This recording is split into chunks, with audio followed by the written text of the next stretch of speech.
Hey, and good afternoon, everybody, and welcome to the ballpark. I have a special guest here. I have Andrew Paulson from San Antonio, Texas. Andrew, welcome to Hayesville. Thank you. Or as we would say, doodah adjacent. Okay. That's what we call Hayesville. All right. So Andrew is in his first season, correct? Yes, sir. With the Aviators, and he is out of Cornerstone Christian. Yeah. How big of a school was that? Oh, I think my graduating class was about 200 kids. About 200 kids. Yeah. Wow, that's pretty good sized class. Andrew had lots of honors during his junior and senior year. He was voted All San Antonio. What does that mean? I guess it's just a kind of a selection, big club of people, kind of had some stats in it, and then we go played a game for just the city of San Antonio. Just the city. Where'd you play that game at? I believe it was at Mission Stadium. Wow. So, yeah, which is our minor league stadium. I bet that was a thrill. Yeah, it was super cool. Big ballpark, small ballpark? Big ballpark. Big ballpark. Sure. So yeah. pitcher's ballpark. Yeah, 100%. All right. So the Missions, they're the AAA affiliate of the Astros. Is that correct? I believe so. All right. Well, what a thrill that was. He was also voted, ladies and gentlemen, 2-time pitcher of the year. What a thrill that must have been. Yeah, it was super cool. Super cool. Yeah. Oh, wow. That's all you got? Super cool? I mean, I'm kind of salty about it. We had a lot of great pitchers. Salty. Yeah, we had a lot of really good pitchers, and it's hard to just have that award considering how good of our season was. But well, it was super honored. It sounds like you had one heck of a ball club that you were playing with too. Yeah, but pretty much these guys stay together all 4 years. Yep. Yes, sir. All right, and you played other sports as well. I did. My sophomore year, I was playing football, and then my junior year, I decided to focus only on baseball. Isn't playing football a graduation requirement in Texas? It is, but I skipped out on it. All right. They let you graduate anyway. Speaking of graduation, folks, this guy is in National Honor Society. I don't think folks realize just how important that is. I mean, that puts you in the top 3% in the country. Yes, sir. So you're in rarefied air. Yeah, for sure. My family, always growing up, they instilled in us the values of working hard, making good grades, setting up our future for the best. And that's how I was raised. And there's always an expectation. So I'm really blessed to get that award. So at how old were you in school when you realized that you had a gift for education? I'd have to say my freshman year of high school, I was getting the opportunity to be placed in honors classes and making good enough grades to continue taking more and more and more. And a lot of that came from my parents in their careers, and they always told me that it's super important to work hard. Yes. Sets you up for the future, for college. And honestly, it's set me up for college better than I could have ever imagined. You know, a lot of the kids, I teach in high school, a lot of our kids that are in National Honor Society, when they get to college, it's kind of a letdown because they had those skills in place. Is that pretty much how it was with you? Exactly like that. All right, great. So you're at Iowa Western, correct? Yes, sir. All right. So you just finished 1 year. Yes, sir. How many credits you got under your belt? Ooh, I think it's 16. Wow. Something like that. I'm not really sure how exactly the credits work, or 13, something like that. Usually you have about 13 credits a semester. Yeah. So I'm guessing you probably had some credits before you left high school. Something like that. So you probably took college classes in high school and got college credit? Yes, sir. Several APs, AP biology, psychology, stuff like that. Wow. Well, yeah. So my guess is you probably had almost you were probably almost a year ahead academically, yes, sir, based on what you've said there. Now, your routine in ninth grade, I'm going to put you on the spot here. Kind of tell me a little bit about what your study routine and how you juggled athletics and academics. Well, I had designated times for everything. So practice my freshman year of high school, I was at a public high school, usually ended around like 4 or 5. And after getting home, having supper, the first thing I would do is sit down at our table, write a checklist of everything I need to get done for that specific day. And I would take care of that no matter what. So if I had to stay up till midnight to do it, I would. If it took me only an hour, I would. And that helped me stay on track to make sure everything was always completed. And, that also gave me a lot of free time. So I was able to watch TV, be with my family, and stay organized. And that translated especially into my sophomore and junior year, which were my hardest years academically for sure in high school, where we'd get off practice, get home, get my work done, and then even starting to do stuff in the morning. So you had a lot of support at home to Yes, sir. maintain that routine. Yes, sir. Fantastic. I may just record this and show it to my students in the fall. This is what you do. Yeah, And you also uh, strike out 96 batters in your senior I year. did. Yeah. How many pitches did you have?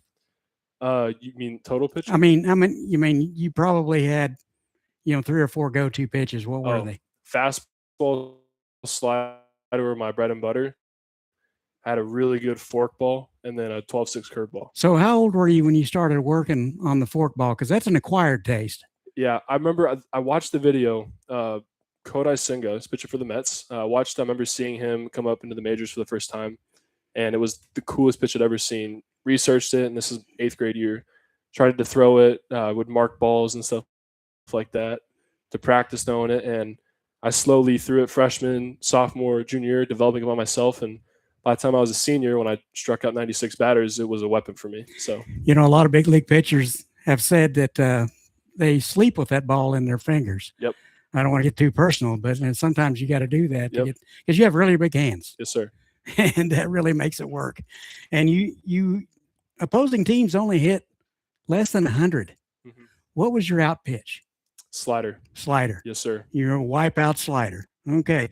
So you had the single season strikeout records. You struck out 176 in your career. That's amazing. Thank you. That is a career. Cornerstone is very popular in terms of athletes. You had a lot of great athletes come out of there. Yes, sir. Yeah, the year before I got there, my junior year, we had like 12 commits altogether for just our high school baseball team. Wow. So signing day must have been a very exciting day for your school. Did you have a signing day? Yes, we did. Oh, awesome. So how did you arrive at Iowa Western? Well, honestly, I had a lot of interest out of high school. I had a lot of schools come up to me and talk with me and offer me, but for me, kind of with the baseball landscape, everything changing around, I thought I'd have the most opportunity to play and prove myself as a college baseball player at a school like Iowa Western. And really, I just sent them an email with my video, my stats, some TrackMan data, and they shot an email back. Got on a call with them 2 weeks later, got the offer, talked with my parents, my brothers, and decided to go for it. Outstanding. But you're certainly successful your freshman year. You worked 33 and I believe 33 and 2/3 innings, and you were 4-0. I don't see that kind of numbers.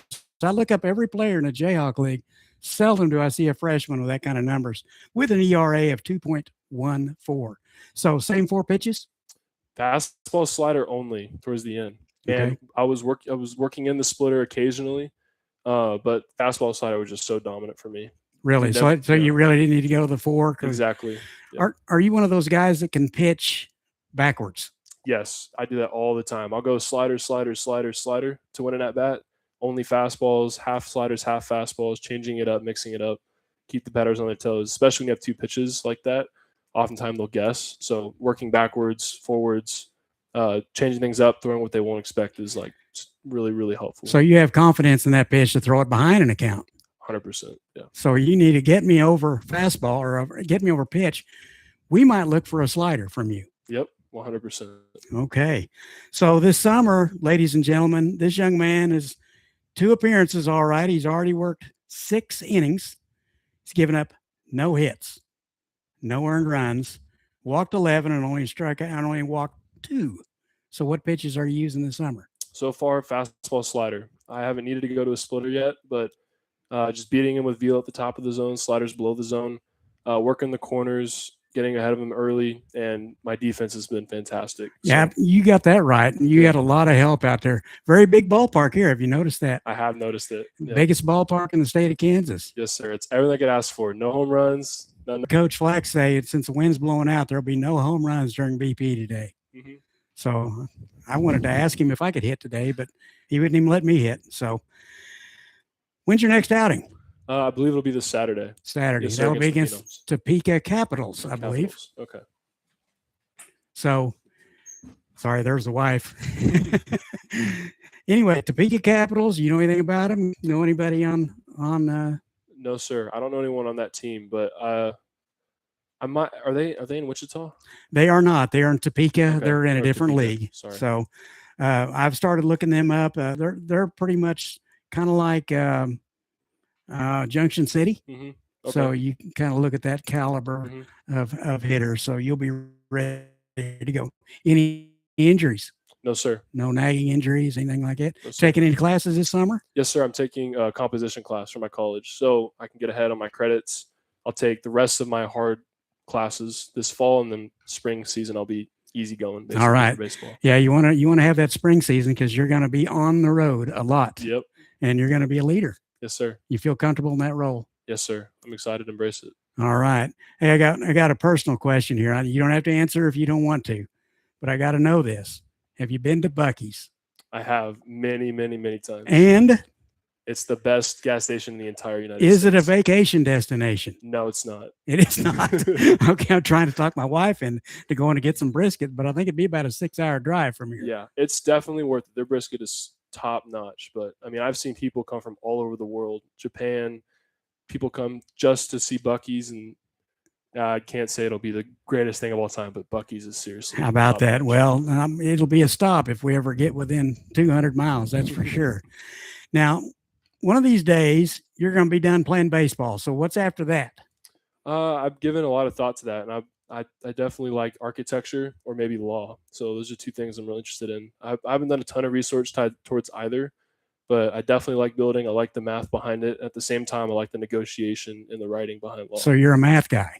Yes, dually writing. I love to read. I love to do math. I love all kinds of stuff. So like you that. do read for fun? Yes, sir. What are you reading right now? Right now, it's a book. It's The Art of Learning. I forget who it's by. It's an orange cover, but it just goes into like he used to be a former chess player, and it just talks all about how with his experience of learning new things, how to stay mentally focused on the task at hand, especially in a high concentration sport, which like chess or baseball. So that kind of leads me to my next question: is visualization part of your routine? 100%. Yeah, I'm in the bullpen and I'm looking at the catcher's mitt. I'm thinking about the hitter in the box. I'm thinking about in the game in a certain count. How can I work my slider with my fastball? How can I feel comfortable in my shoes? How can I attack the hitter without thinking about any other variables? How can I stay calm and mature while I'm on the mound? All kinds of things. So that way, when I get into the game, I'm just a blank slate. So no thinking. Yeah, no thinking whatsoever. Just react. React. Yep. Yeah. Your unconscious body does that all the time. It reacts all the time without you thinking about it. Yes, sir. So I think that you've made the unconscious conscious. Ladies and gentlemen, Andrew Paulson, we are glad to have him in Hayesville. Don't forget, reach down and hit that subscribe button so you don't miss a minute of Hayesville Aviator baseball. And you can see this young man pitch Saturday night, 7 o'clock right here. If you're in the area, come on out, free admission. If you're not, tuned in to YouTube, and we will have it for you. Andrew, any parting thoughts? Any shout outs? God bless you all. Shout out to my mom and dad, my 4 little brothers, 3 little brothers, Matthew, Ben, and Thomas. Love you all. God bless anyone listening, and have a great night. Andrew Paulson, ladies and gentlemen, we will see you tonight at 7 o'clock.